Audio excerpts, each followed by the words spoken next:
Rise FM. You're more than welcome to dial in on the number 072-885-7702. That's how you get in touch with us this evening.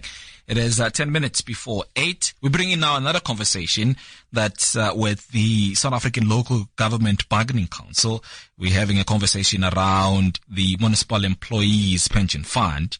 Now, the South African Local Government Bargaining Council has written to all retirement funds in local government sectors, urging them to apply for accreditation and also to amend the rules of the funds, I suppose, to also allow members to switch to other funds. This is unlawful, and I suppose this is unlawful as the South African Local Government Bargaining Council is not authorized to accredit retirement funds. Now, joining us this evening is the chairman of the Municipal Employees Pension Fund about how the Municipal Employees Pension Fund, feels about the sentiments of the Bargaining Council. I'm joined there by Ubabu Sonyboy Masingi. He joins us now to converse on this particular matter.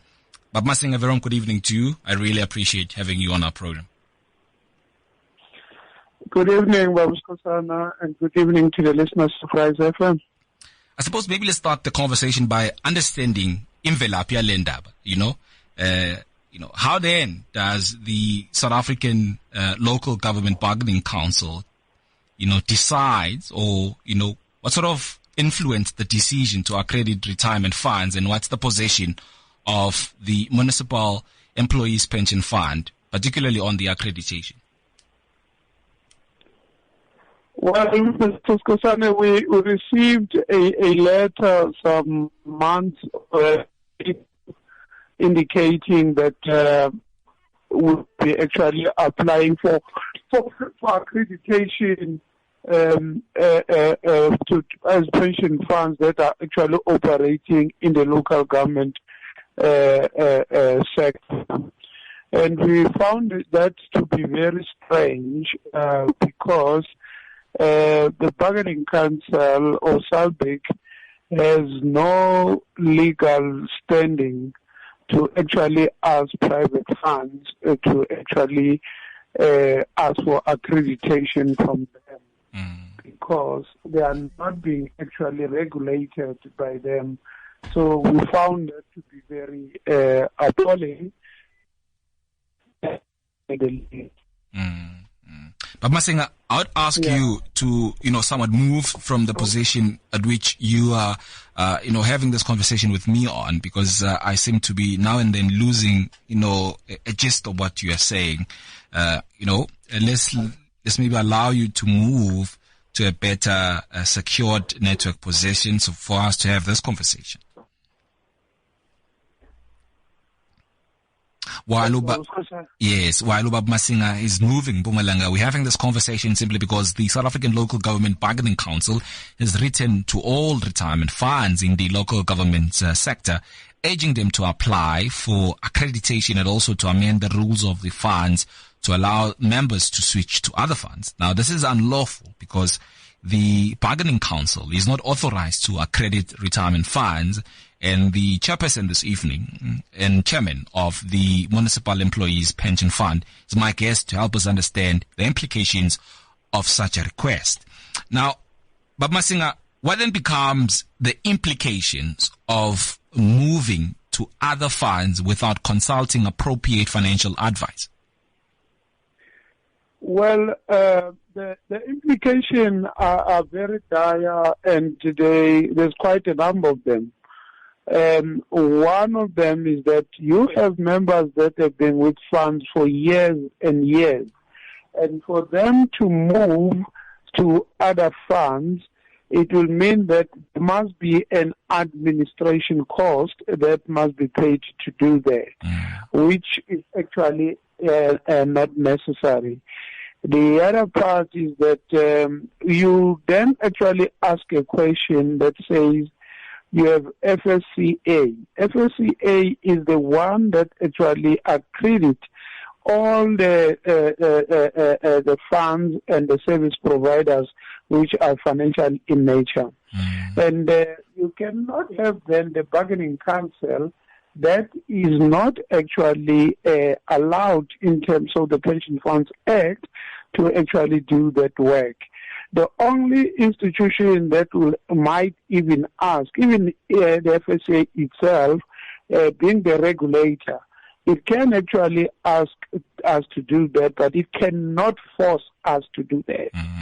You will understand, Skosana Uguti, the pension funds have board of directors, and board of directors are legal entities by themselves. They can sue or they can be sued themselves. And they actually carry what we call fiduciary responsibility to members of the funds.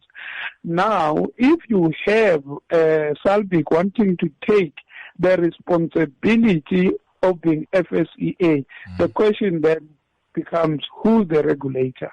Let's then get into the issue of what will be the implication. The implication will be that you'll find that members that have been there for years and years are actually going to lose out in terms of their savings that have been into funds. They might even go to funds that are not liquid in terms of the funds themselves. You find that other funds are actually limping as we speak. We were from COVID and all that. And MEPF is not limping. We are very strong. We have a very good strategy in terms of our investment. And we're growing instead of going down. Now, as I speak to you, there's actually organizations or investment companies and other funds which are limping. Some have closed down, even closed down. Now, we cannot play with the life of our members. People have actually put some money aside for years to make sure that they retire in a good state. Even the government is having problems because people don't retire very well because they don't have money. They become, you young people call them the black tax. Now, we want to avoid that situation of calling our own parents black tax and all that, to be able to stand on their own. And now something want to take us backwards and actually demand that we must do that. And we're saying that it's illegal, it cannot be accepted, and we are prepared, not us as MEPF only, even other pension funds. We are prepared to even take this method to court. And we are calling to our members from Skosana. They must not shake wherever they are in different municipalities. We're having existence throughout the country.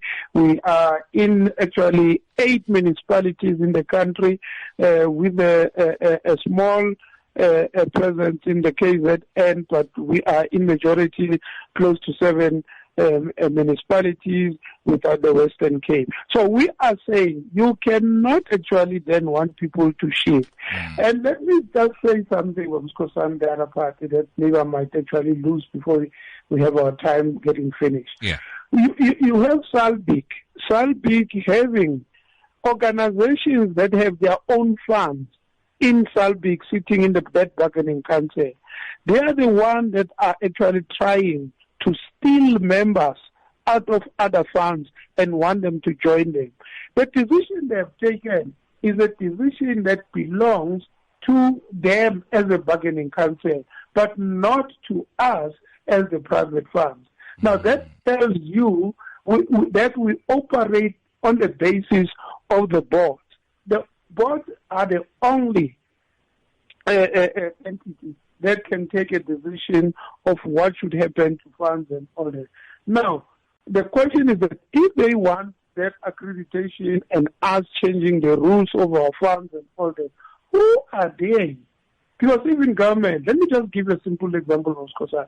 Recently, the Minister of Finance was actually indicating the issue of COVID and that people have actually suffered badly in terms of COVID they don't have money, and then they want to propose that people should get at least 25% of their money in pension funds so that they actually cover their expenses and all that. Now, if we have government saying that, why government is not forcing us? Government is well aware. The Minister of Finance is well aware that you cannot have that situation because you have to via the pension fund trustees. And those trustees are the only one that will take that particular decision. Now the question remains, who are they? Bumalanga, in case you just, if you just joined us into the conversation, I'm chatting to the chairman, Babu Sonyboy. He's talking to us around, I suppose he's talking to us about the Employees Pension Fund. He is the chairman of the Municipal Employment Pension Fund. We're talking around this, somewhat of a communication that they got from the South African Local Government Bargaining Council, writing to them saying that, they are urging them to apply for accreditation and also to amend their rules, so that they also allow their members to switch their funds. If you are a member of the Municipal Employment Pension Fund, Ubab Sonyboy has assured us that you shouldn't waver because they themselves as a pension fund are not shaken by this. Now, Ubab Sonyboy, I know that you have touched on the issue as to why members, should not fringe and that should not be wavered. But, let's maybe somewhat solidify that point by somewhat giving us an assurance as to why they should remain with the Municipal Employment Pension Fund. And of course, it's very important that they remain with this fund. This fund is a very strong fund. As I said before, that is a strong fund that is growing instead of going down. Today, we are actually sitting around 22 billion rand. But of course, you never heard it wrongly. It's not million, it's billion rand. Now, that tells you how strong we are. And this is the money that belongs to our members that must retire well. And then now the implication of Skosana Buzile before, I never got into this point. What will be the implication? The implication is that we are owning close to 19 shopping centers in the country. And the money of these members are actually planted into those particular malls and all this situation. And we're talking close to 17 billion. That is actually into that. Now, it will then mean that, let's say for argument's sake, Salbik is correct. It will mean that you must liquidate the fund. And when you liquidate the fund, you must start selling those malls that are actually generating income for our pensioners and then start paying everybody. Now, that will be actually the biggest mistake that you can ever do. And in this country, it will be history in the making. So we cannot have that thing. As we speak, we have teams of our marketing and communication. They are all over the country. They have actually meetings in different municipalities. They were in Kangala. They will be in other municipalities there in Mpumalanga. They will be going to Limpopo. We'll go to all these provinces just to assure our members that just stay put. Don't be shaken. And then we are there for you. Should anything happen, Salbik want to push this thing, we are even prepared to take this thing to court. We have prepared, we have written to them, to say, let them actually withdraw this thing because it's not making any legal sense and all that. They've indicated that no, they are going ahead. We say to them, let's meet in court. Don't talk to us, talk to our lawyer. That's what we're actually doing. We have done that, and then we are going to actually push, and our team will be coming to members just to actually explain further. We don't have enough time on this radio because time is money. We will have enough time with members on the ground, with actually the marketing and communication head being with the team on the ground to assure members that don't be shaken. There's a thing that is now called window period. Come July, people are moving and all that. That window period, it's a window to actually for the wind to go through, not for members to go through. I know that you have touched on, your recent acquisitions, and, I'd like us to maybe, zone in there a little bit further. The fund recently invested in one of the biggest shopping malls in Johannesburg. Talk us, about this particular shopping center, the Nickel Way Shopping Center. How is this investment going to help the members of the Municipal Employment Pension Fund, particularly, when it comes to their retirement savings? It will. Thank you for asking that question, Rob Skosana. It's actually an acquisition, the biggest acquisition ever being actually taken by the fund, besides the government employee fund, taken by a private fund. We have actually bought Nickel Way for 1.1 billion rand, and that is actually a very high level of a shopping center that is actually going to give us close to 16 million rand per month. That is we're able to pay our members. Of course, I was spending close to 35 million rand per month paying our pensioners. So we need money into this investment. So that Nickel Way is ours. We are busy building another. We'll be busy building another one just here in Middelburg. Another hotel that is going to actually give money more. We have actually built the first Radisson that is owned by a pension fund in this country. I'm saying in this country because I know in the whole country there's no Radisson that is owned by a pension fund, but we are owning it. It was actually opened by the President, the Honorable Matamela Cyril Ramaphosa, October last year, during the middle of COVID.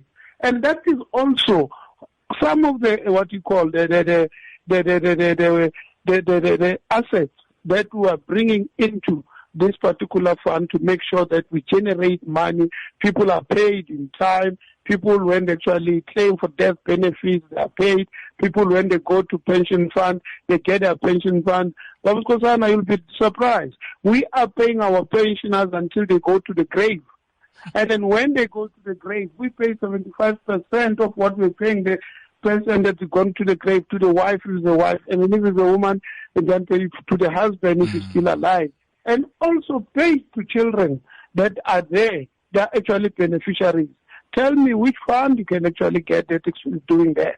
So these things, we are doing them, taking from the monies that we're generating from all these assets that I've already mentioned.